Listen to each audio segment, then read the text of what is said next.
ഇപ്പോൾ ഈ അപകടത്തിൽപ്പെട്ട് ആശുപത്രിയിൽ കഴിയുന്നത് ഒഡീഷയിൽ തന്നെയാണോ അതോ മറ്റ് സംസ്ഥാനങ്ങളിലേക്ക് ഇവരെ മാറ്റിയിട്ടുണ്ടോ? മറ്റ് സംസ്ഥാനങ്ങളിലെ ആശുപത്രിയിലേക്ക് അങ്ങനെ എന്തെങ്കിലും വിവരങ്ങൾ ലഭിക്കുന്നുണ്ടോ? ഈ ഒഡീഷയിലെ വിവിധ ആശുപത്രികളിലാണ്, കട്ടക്കിലെ മെഡിക്കൽ കോളേജിൽ ഉൾപ്പെടെയാണ് അവിടെ ഇപ്പോൾ ആളുകൾ ഉള്ളത്. അവിടെ ചികിത്സാ സംവിധാനങ്ങൾ അവിടെ ഒരുക്കിയിട്ടുണ്ട്, അവർക്ക് ആവശ്യമായ എല്ലാ സൗകര്യങ്ങളും ഒരുക്കിയിട്ടുണ്ടെന്നുള്ളത് തന്നെയാണ് ഇപ്പോൾ അവിടെ നിന്ന് അറിയാൻ കഴിയുന്നത്. ആ മേഖലയിൽ തന്നെ ആശുപത്രികൾ ഉൾപ്പെടെ എല്ലാ സംവിധാനങ്ങളും ഒരുക്കി അവിടെ തന്നെയാണ് ചികിത്സ നടക്കുന്നത്. നമുക്കറിയാം ഏറ്റവും വലിയൊരു ഗതാഗത സംവിധാനമാണ് ഇന്ത്യൻ റെയിൽവേ എന്ന് പറയുന്നത്. സാധാരണക്കാരടക്കമുള്ള ജനങ്ങൾ ഏറ്റവും കൂടുതൽ ദൂരയാത്രകൾക്കായി ഉപയോഗിക്കുന്ന അല്ലെങ്കിൽ ആശ്രയിക്കുന്ന ഒരു ഗതാഗത സംവിധാനമാണ് ഇന്ത്യൻ റെയിൽവേ എന്ന് പറയുന്നത്. ഇതുപോലുള്ള അപകടങ്ങൾ ഉണ്ടാകുമ്പോൾ അത് സാധാരണക്കാരുടെ ജീവിതത്തെയും മറ്റൊരു രീതിയിൽ ബാധിക്കുന്നു. അതുകൊണ്ട് തന്നെ ഇതിലൊരു അന്വേഷണം വേണം എന്നതിലേക്ക് തന്നെയല്ലേ പോകുന്നത്. ഇത്തരത്തിൽ ആന്റണി സൂചിപ്പിച്ചതുപോലെ തന്നെ അപകടങ്ങളുടെ ഒരു കണക്ക് നിരത്തിയിട്ടുണ്ട്. ഇങ്ങനെയെങ്കിൽ എന്തുകൊണ്ടാണ് ഈ അപകടങ്ങളുടെ കാരണങ്ങൾ ഒരിക്കലും അന്വേഷിച്ചു പോകാത്തത്? ഇതിന്റെ യഥാർത്ഥ കാരണത്തിലേക്ക് നമുക്ക് എത്തേണ്ടതില്ലേ? തീർച്ചയായും അത് തന്നെയാണ് കാരണം. ഇന്ത്യൻ റെയിൽവേ 2022 ഒരു പുതിയ സംവിധാനം, ഈ ട്രെയിനുകളുടെ ഓപ്പറേഷൻ, ട്രെയിനുകളുടെ ആ ഒരു യാത്രയൊക്കെ നിയന്ത്രിക്കുന്നതിനും അല്ലെങ്കിൽ അത്തരം കാര്യങ്ങൾ ഈ സുരക്ഷ ഉറപ്പാക്കുന്നതിന് വേണ്ടി ഒരു സംവിധാനം കൊണ്ടുവന്നിരുന്നു. അതിൻ്റെ പേര് കവച് എന്നാണ് വിളിക്കുന്നത്.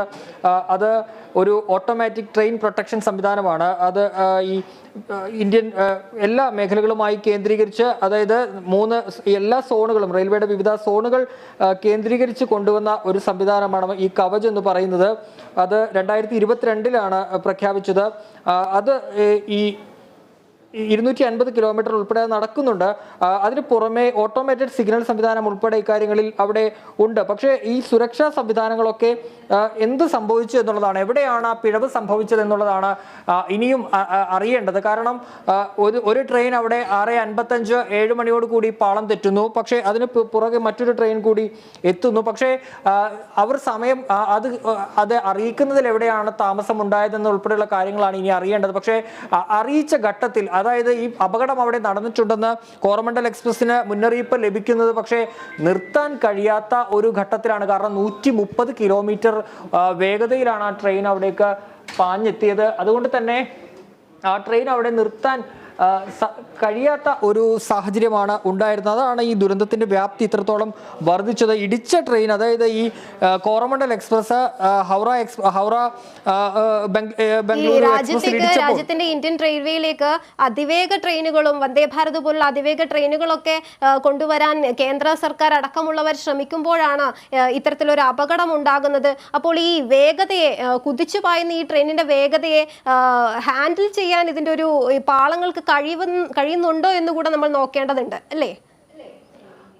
തീർച്ചയായും ഈ പ്രതിപക്ഷം ഉൾപ്പെടെ ഇപ്പോൾ ഉന്നയിക്കുന്ന ഒരു പ്രധാന ആക്ഷേപം എന്ന് പറയുന്നത് ഈ വന്ദേ ഭാരത് പോലെയുള്ള ട്രെയിനുകൾ കൊണ്ടുവരുമ്പോൾ പക്ഷേ ഈ നിലവിലുള്ള സംവിധാനങ്ങളുടെ സുരക്ഷ ഉറപ്പാക്കുന്നതിൽ റെയിൽവേ പരാജയപ്പെടുകയാണ് എന്നുള്ളതാണ്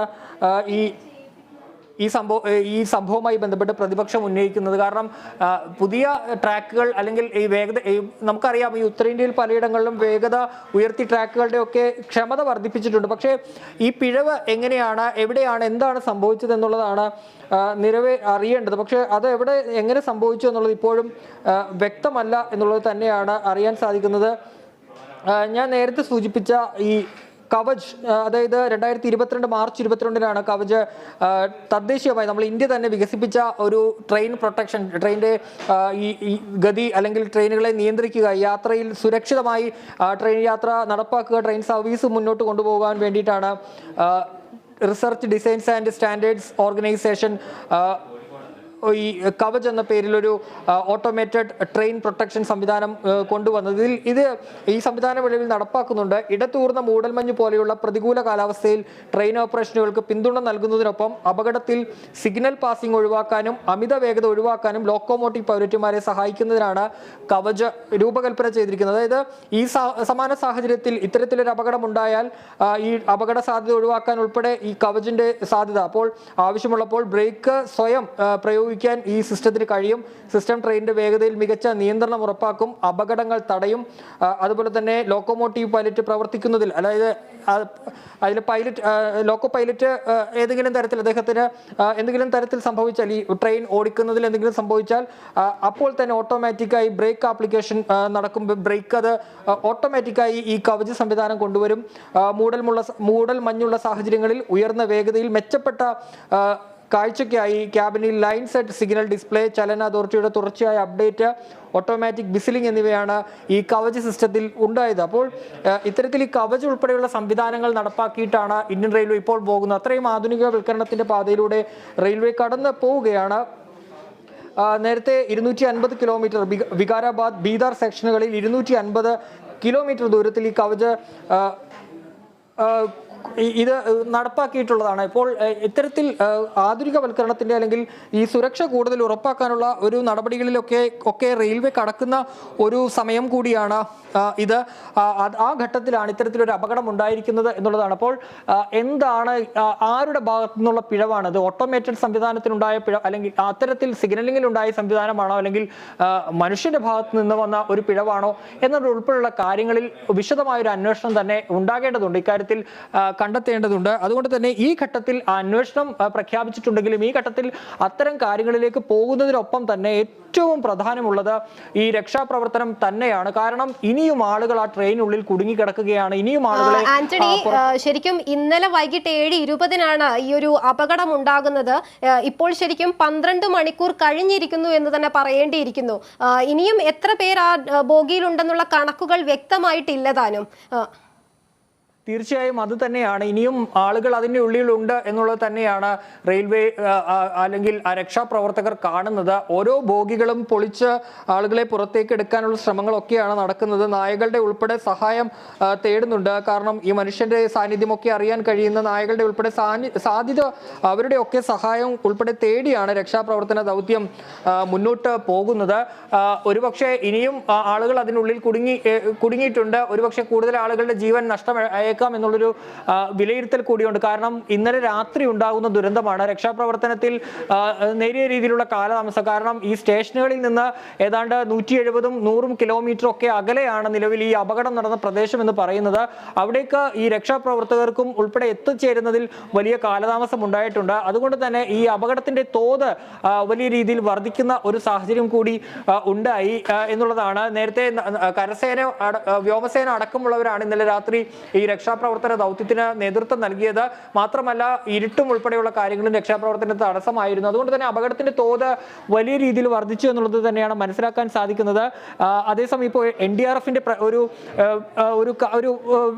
പ്രതികരണം വന്നിരിക്കുന്നത് പറയുന്നത് ഈ രക്ഷാപ്രവർത്തനം വലിയ വെല്ലുവിളിയാണ് എന്നുള്ളത് തന്നെയാണ്. ഈ കോച്ചുകൾ വെട്ടിപ്പൊളിച്ച് ആളുകളെ പുറത്തേക്ക് എടുക്കുക എന്നുള്ളത് വലിയൊരു വെല്ലുവിളിയായി തന്നെ മുന്നിൽ നിൽക്കുന്നു എന്ന് NDRFന്റെ നേതൃത്വത്തിലാണ് 9 സംഘങ്ങളാണ് NDRFന്റെ ദുരന്ത നിവാരണ സേനയുടെ സംഘങ്ങളാണ് ഈ രക്ഷാപ്രവർത്തനത്തിന് ബലസോറിൽ ഈ അപകടം നടന്ന സ്ഥലത്തുള്ളത്. 300 പേരാണ് NDRF സംഘത്തിൽ ഉള്ളത്.